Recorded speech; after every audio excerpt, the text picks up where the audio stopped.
Okay. Magandang gabi po sa ating lahat. Amen. Amen. Parang dumaan sa butas ng karayom bago matapos si brother din sa kanyang memory verse. Aray ko. Talagang challenging yung ating memory verses. Sabi nga po ni nanay, mahirap na pagka umiidad. So, mahirap nang makapag-memorize. Mahirap po talaga. But ang hindi mawawala sa atin yung kaligtasan. So hindi ho nakakalimutan ng Diyos ang kaligtasan. So hindi rin po siya katulad ng isang tao na bigay bawi, no? Kapag meron pong ibinigay at nagkagalit, ay binabawi niya kung ano man yung kanyang ibinigay o yung tinatawag nating binabaoy. So yan, dami kong ginawa sa iyo, utang na loob. May utang na loob ka sa akin yan. So, hindi mo ganun ng Diyos. So, talagang itong lahat na atin pong tinatamasa ay by the grace of God, and graciously ibinibigay po sa atin ng Panginoon ang lahat po ng ito. Kaya salamat po sa ating Panginoon. Okay, so ngayon po ay tayo po dadako sa ating exhortation. Actually, ito pong ating exhortation ay na-share ko na po ito ilang taon na po nakakaraan. Supposedly, ang topic po natin is about death o yung ika-apat doon po sa ating gospel concept. But gusto ko pong isingit po ito para po sa atin, lalo tayo po ay haharap sa ating isang malaking aktibidad sa susunod po na linggo, especially po sa ating mga tagapagturo sa ating pong DBBS at sa ating din pong mission. So 2 Timothy chapter 1 verse 7. So ito po yung ating passage or text na atin pong pag-aaralan po ngayon pong gabi. Ikalawang Timoteo, kabanata 1, kabanata 1, talata 7. 2 Timothy chapter 2 verse 2 Timothy chapter 1. Okay? Talagang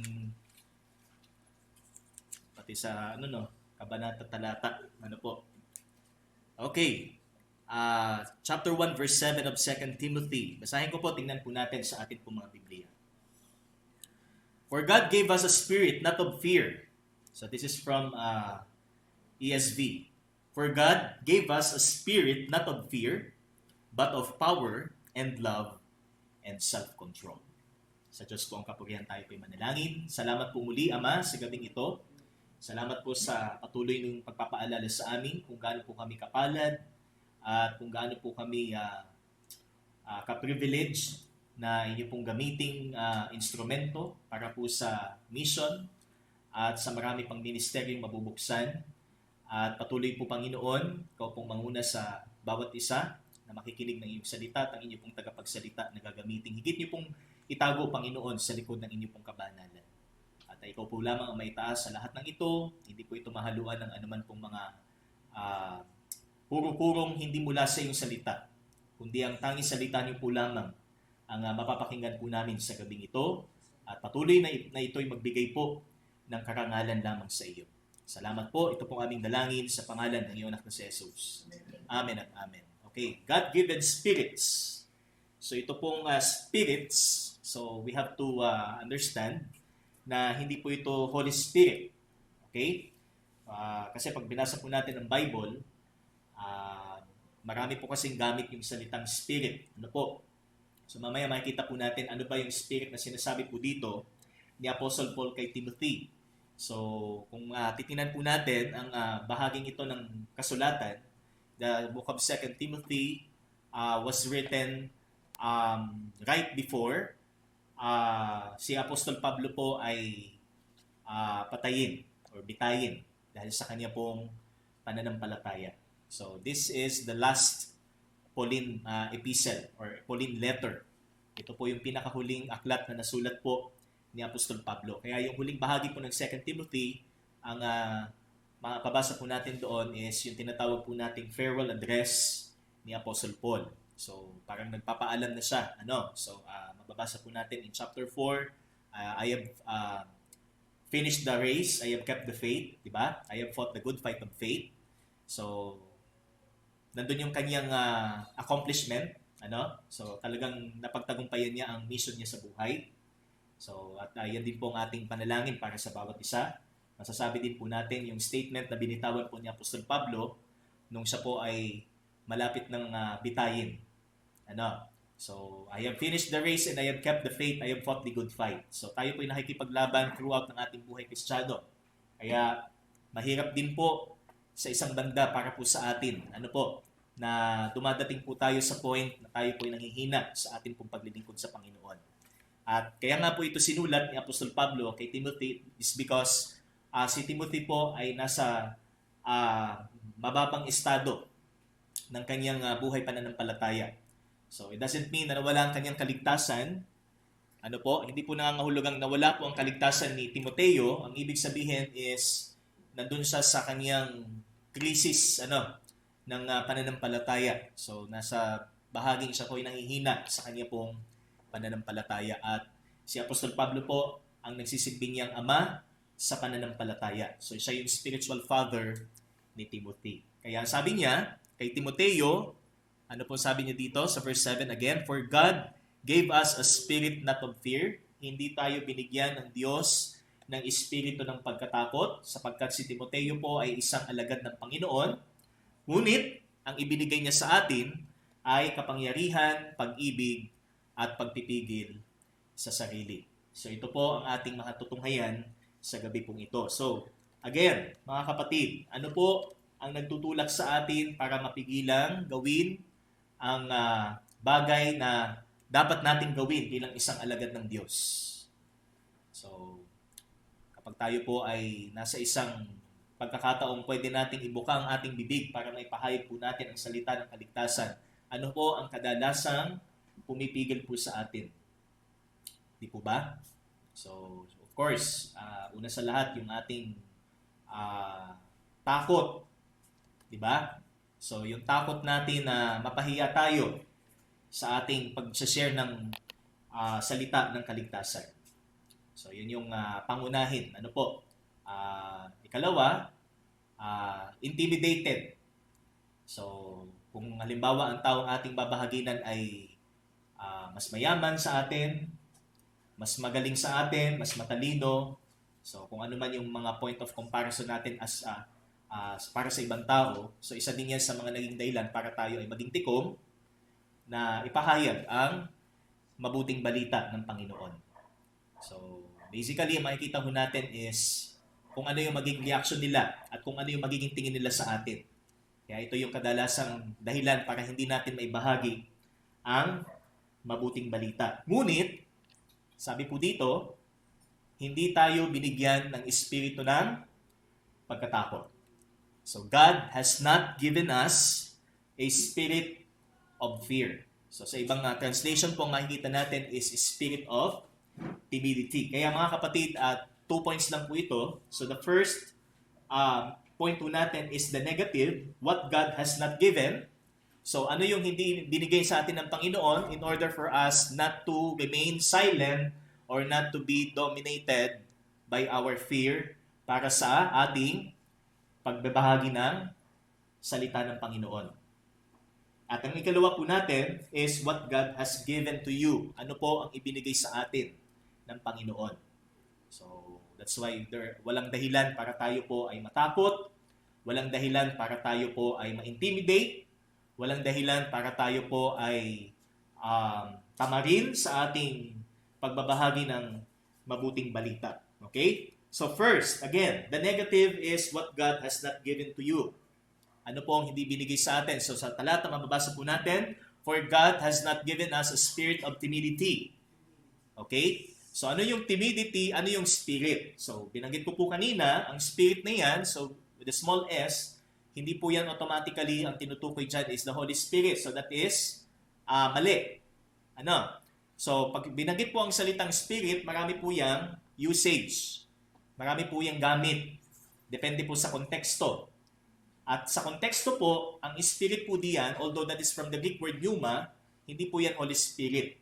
Okay? But in the text, it means the disposition or influence which fills and governs the soul of anyone, and the efficient source of any power, affection, emotion, desire, etc. So that is from Strong's. Ano po? So ang gamit po dito sa talata is disposition or influence. In other words, attitude. Okay? So that is the word spirit here. This is your attitude. Ano? Hindi ang ibinigay sa ating attitude ng Diyos ay takot. Ano? That's why there's no such Christian na takot siyang gawin kung ano ang kalooban ng Diyos. Walang Kristiyanong takot siyang gawin kung ano ang para sa Diyos ay tama. Amen? Ano? So, kaya tayo natatakot is because doon sa ating tinatanaw, bakit natin ito ginagawa? Ano? Sino ba ang object sa likod nito? Bakit natin ito ginagawa? Yan. Baka kasi ang ating focus ay kung ano yung magiging reaction ng tao. Hindi sa kung ano ang magiging reaction ng Panginoon. Ano? Kapag ginawa natin to, alam natin kalooban to ng Diyos. So, alin bang mas makikita natin or alin bang mas matimbang sa atin? Yung kalooban ng Panginoon o yung magiging reaksyon ng tao sa ating gagawin? O yung magiging damdamin ng tao doon sa ating sasabihin? Di po ba? Kaya, kailangang ma-overcome po natin yan. Na piliin natin ay ang sundin ang kalooban ng Diyos, hindi ang magiging tingin sa atin ng tao. O yung magiging reaction sa atin ng tao. Ano po? So again, the spirit of timidity. Ano po? So this is the spirit na kung saan hindi po galing sa Diyos. Okay? So it precedes with a conjunction for used to express cause, explanation, inference, or continuation. So that is the first word. Ano po? And sinabi po dito, binasa din po natin, has not given, for God has not given. So ang ibig sabihin nito is God has already provided what we need for, but in a negative connotation or in a negative sense. So yun po ang ibig sabihin ng salitang has not given. Ibig sabihin, taglay na natin, pero in a negative sense. Which means, hindi natin taglay at hindi ito kailanman ibinigay ng Diyos sa atin. That's why hindi ito nabibilang sa mga lingkod ng Panginoon. Hindi ito nabibilang sa Diyos. Takot. Okay? And yung salitang wind, the word spirit nga, binanggit na po natin. So that is disposition or influence. And the spirit of timidity, so from the Greek word deilia, it is a kind of fear that is generated by weak and selfish character. So, it doesn't mean yung fear ho dito is yung kadalasang takot na nakikita natin sa ibang taong phobia, ano po. But this kind of fear, which is deilia, is generated by weak and selfish character. Dala ng kahinaan at ng pagiging makasarili.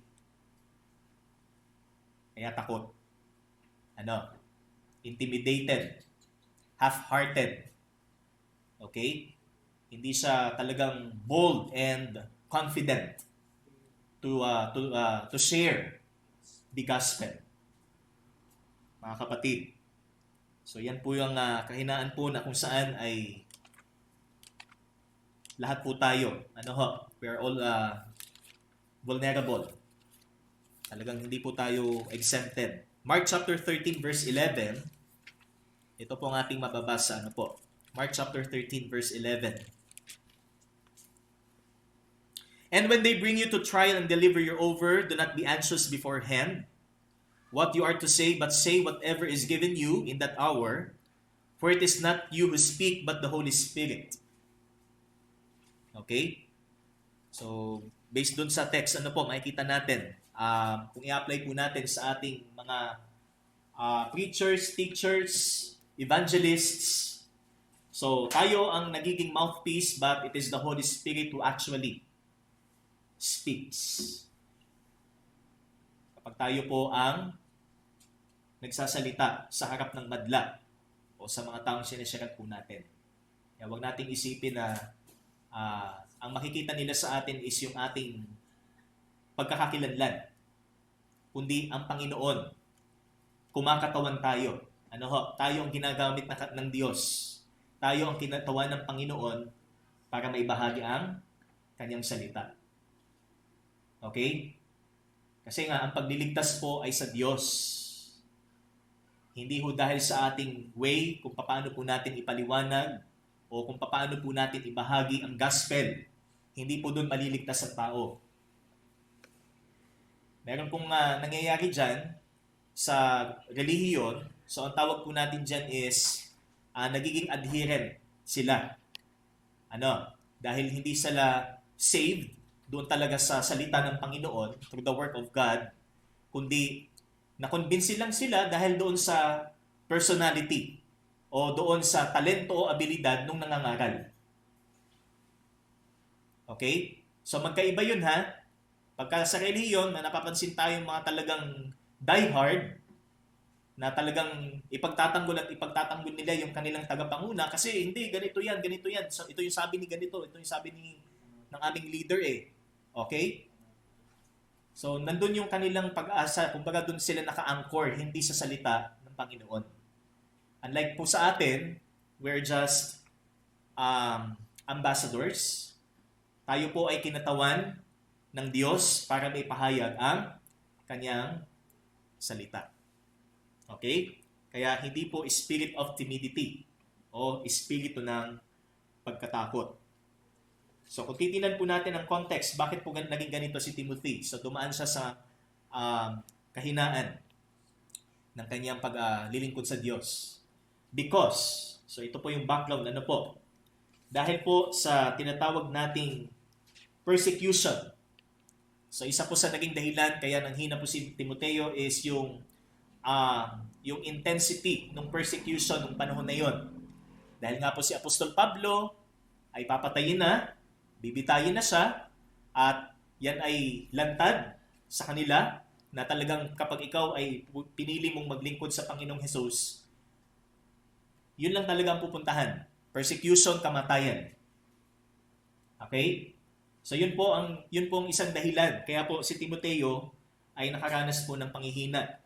And marami din pong kumakalaban sa kanya sa loob po ng iglesia. Remember, si Timoteo po ay sa Efeso. Siya po ang pastor ng Efeso. And marami po doon yung mga leaders na, kumbaga, ang tingin sa kanya is hindi siya qualified, hindi siya reliable. Kung ano yung kanyang ituturo, hindi siya worthy na pakinggan because he's just bata. Okay? Kaya sabi nga ni Apostle Paul sa kanya, huwag mong hayaan, but set an example. Maging halimbawa ka sa pamamagitan ng iyong character, sa pamamagitan ng iyong kabanalan, sa pamamagitan ng iyong pag-ibig. Diba? Huwag mong hayaan na hamakin ka ng mga taong ito. Kahit mas matagal na sila sa iyo. Kahit mas matanda na sila sa iyo. Okay? So, kaya sabi po ni Paul, for God has not given us a spirit of timidity or fear. Kaya Timoteo, huwag kang panghinaan. Timoteo, huwag kang matakot. Tumindig ka. Kaya kung meron po sa atin na tila bagay intimidated, takot, nanghihina, God has not given us a spirit of fear. Amen? Walang takot na mula sa Diyos. Ang takot ay nasa loob po natin. Ano po? At kapag nagpadala tayo sa takot, sasakyan pa ho ng kaaway, lalo na. Ano po?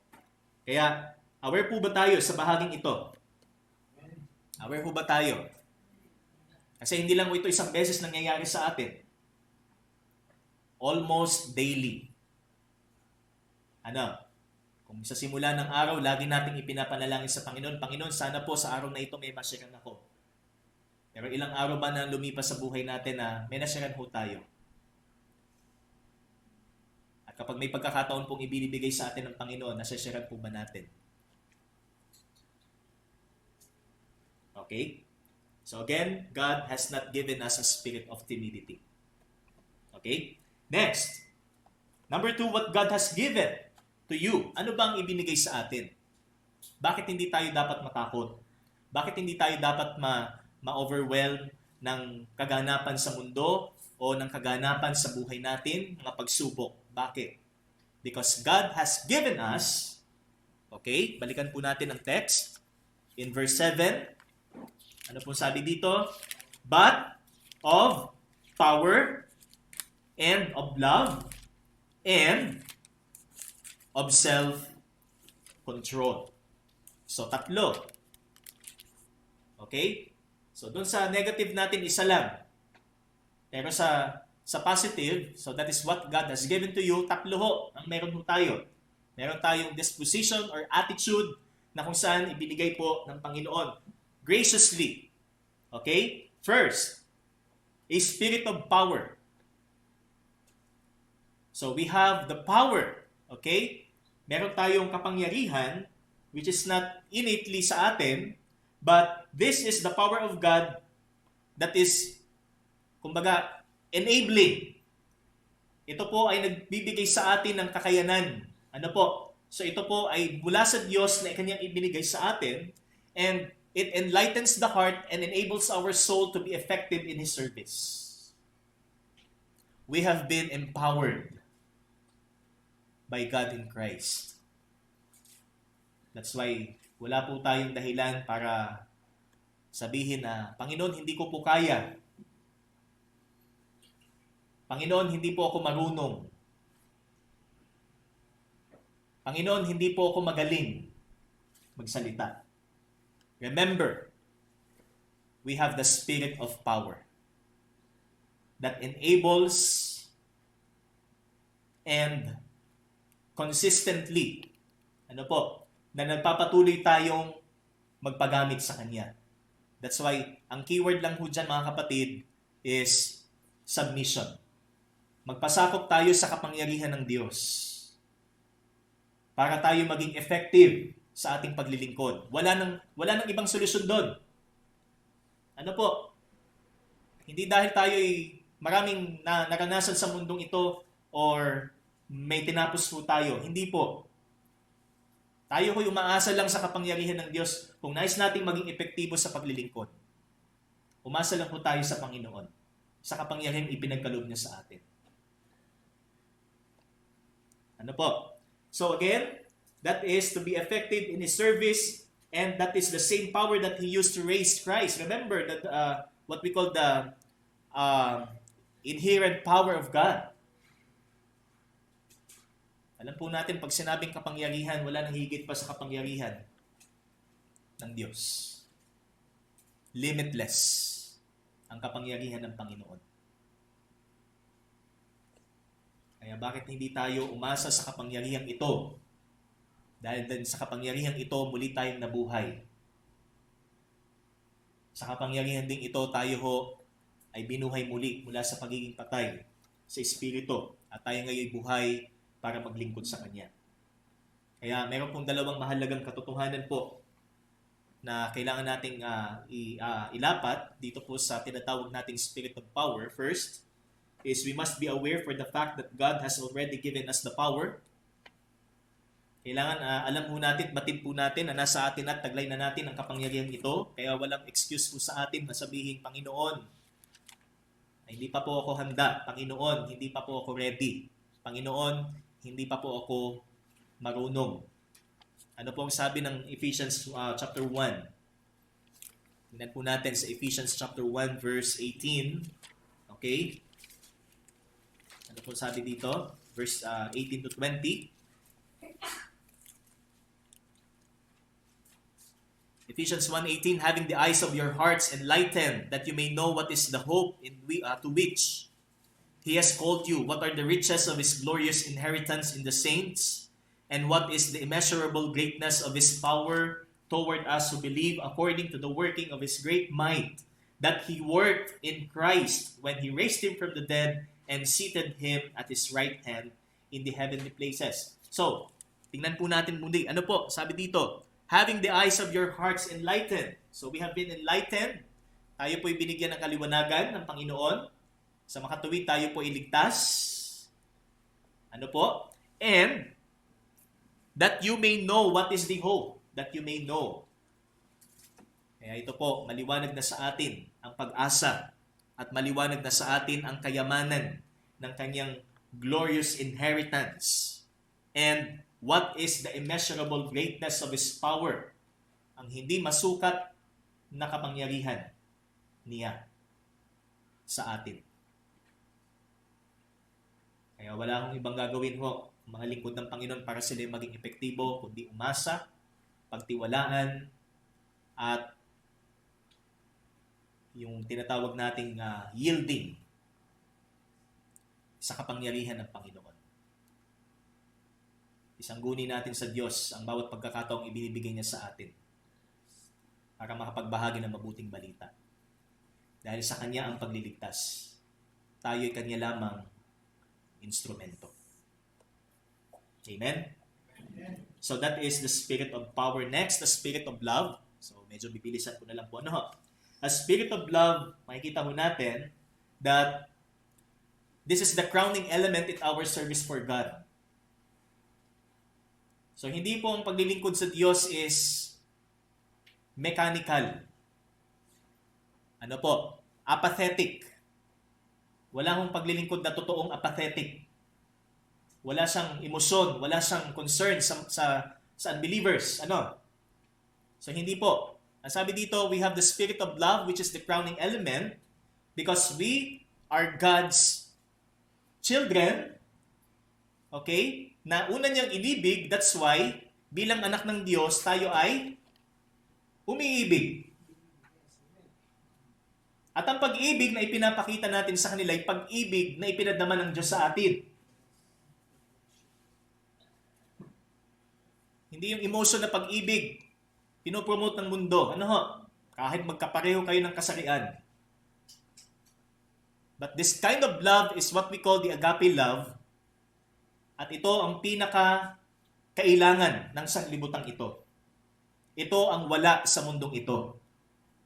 Na tayo ho, binigyan ng example kung ano ito. Di ba? Yung John 3:16 pa lamang, di po ba? God so loved the world. How? Ano ba inibig ng Diyos sa mundong ito? Ibinigay niya ang kanyang anak para sa atin. He demonstrates His love toward us. Not for the good people. Not for those who are influential. Not for those who are powerful. Hindi doon sa mga mararangya ang buhay. Hindi para doon sa mga taong may kakayanang mag-donate ng limpak-limpak na pera o sa mga taong marunong mag-isip. No. He loved the world. Saklaw ng pag-ibig ng Diyos kahit ang taong hindi katanggap-tanggap sa mundo. Ino-offer ho ng pag-ibig ng Diyos. Ino-offer po ng Diyos ang kanyang pag-ibig para sa lahat. Kaya, again, sabi dito, we have the spirit of love. Anong pag-ibig ang nakikita ngayon sa atin? Anong klaseng pag-ibig ang nakikita sa atin ngayon? Sinasabi natin, ikaw ay makasalanan, mamamatay ka, tanggapin mo si Kristo. Pero pagdating sa kabila, pagkatapos ng pag-aaral, kinamumuhian ka naman dahil sa iyong kaugalian, dahil sa iyong pagkatao. Okay? So tayo maging emisaryo ng pag-ibig ng Diyos. Hindi ho tayo maging emisaryo ng kaaway. Nadala pa natin ang salita ng Panginoon. Okay? So, in 1 Corinthians chapter 13, ano po sabi ni Apostol Pablo? Without love, wala akong pag-ibig, walang kabuluhan ng kanyang kaloob. Siya'y magiging isa lamang batingaw. Meron siyang gift of prophesying, gift of speaking. Pero magsisibil lang itong batingaw sa mga taong kanyang binabahaginan kung wala siyang pag-ibig. At ang kanyang pagpapagal, his sacrifices would be worthless, walang kabuluhan.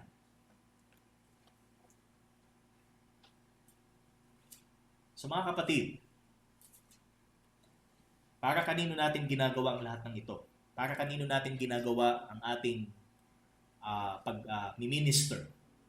Ang kaloob na ibinigay sa atin ng Diyos, ine-exercise po natin para kanino? Is that an expression of our love to God, sa Diyos? O para ma-feed pa rin yung ating self-love? Okay? So that is not what the Lord has given to us. But the spirit of love here is first a sacrificial and selfless. And number 3 is a spirit of discipline. So it also means self-control, sound mind, self-discipline, or sound judgment. So what is that? It's the mind that is able to control and prioritize things. Hindi lang pong kaisipan o ang disposisyon ay binigay sa atin ng Panginoon is the spirit of power. That's why we are capable to share, because God enlightened first, binigyang liwanag ng Diyos ang ating kaisipan sa katotohanan, and tayo din po ay binibigyan ng kakayanan ng Panginoon. How? Para mailapat natin ang kaalamang ito. Ang Diyos din po ang nagbigay sa atin. And also, ang katangian na sa Diyos nagmumula, which is yung pag-ibig. Paano natin ibabahagi? Paano natin ipapakita? But here, meron pa po. Sabi dito, we have the spirit of discipline, able to control, pagpipigil sa ating sarili. So, one of the fruits, isa sa mga bunga ng banal na espiritu. Ang pagpipigil natin sa alam nating hindi mabuti, at pagpipigil nating suwayin ang Panginoon na nagligtas sa atin. So it is more of having a mind that discerns good from evil. So discipline here, hindi lang po ito discernment. It is the mind that is able to control, a self-controlled mind, and able to prioritize things, which means a prioritized or mind that is able to prioritize. Marunong magsalansan, magkamada ng mga bagay-bagay, alin ang pinaka-importante, alin ang hindi importante. Okay?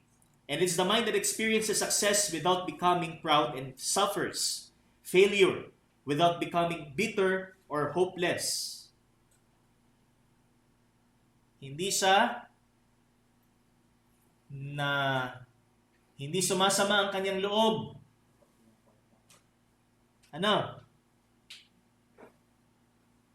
Sa katagumpayan ng kanyang kapatid o ng kanyang kapwa.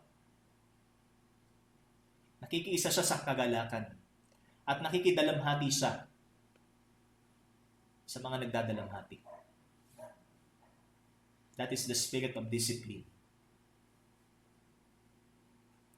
Romans chapter 12 verse 3, for by the grace given to me, I say to everyone among you, not to think of himself more highly than he ought to think, but to think with sober judgment, each according to the measure of faith that God has assigned. Huwag tayong mag-isip na parang mas importante tayo sa church na ito kumpara sa iba na umaattend sa church. Na pag wala ka, kung wala ang presensya mo dito, paano ang church? Na para bang ang success and failure ng church nakasalalay sa iyo?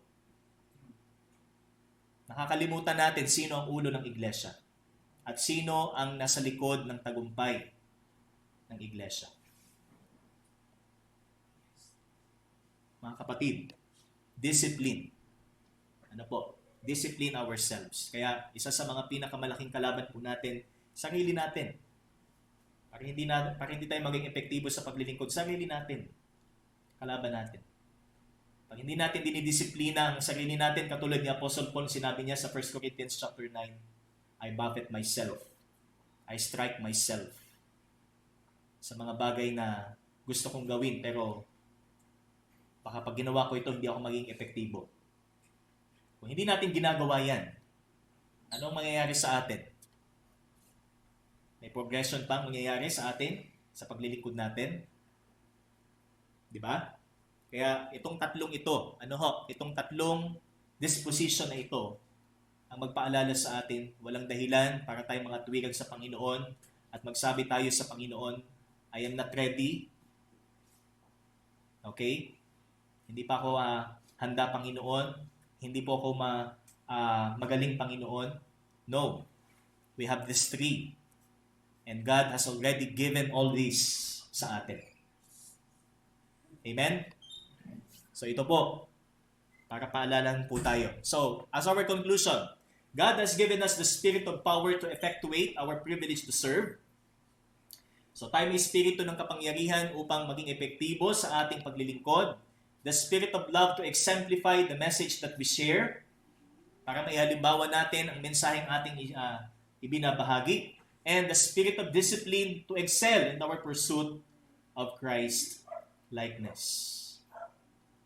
Meron tayong espiritu ng pagpipigil sa sarili, kaisipang tama, upang tayo ay mag-progress sa ating pagiging kawangis ni Kristo. Kaya itong mga espiritong ito, huwag natin yang yung katulad ng ginagawa ng mga Pentecostal. Yung halimbawa, espiritu ng diabetes o lumayas ka. Espiritu ng ng sakit sa bato, umalis ka. Espiritu ng kayamanan, sumalit ka sa akin. Yan. Tapos yung mga good, sabihin mo yan, sumaamin. Sumaamin ang espiritu ng kayamanan. Pero hindi pala kayabangan. Di ba?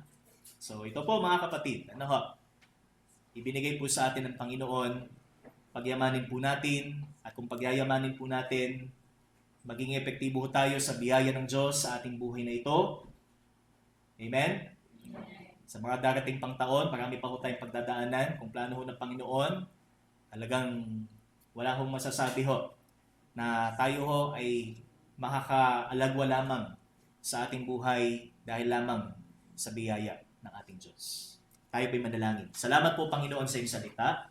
Salamat po muli sa inyong pong pagpapaalala kung gaano po kami kapalad at patuloy niyo pong ipinapaalala sa amin ang mga bagay na ito upang mas mag-focus kami sa iyo at hindi po sa aming sarili.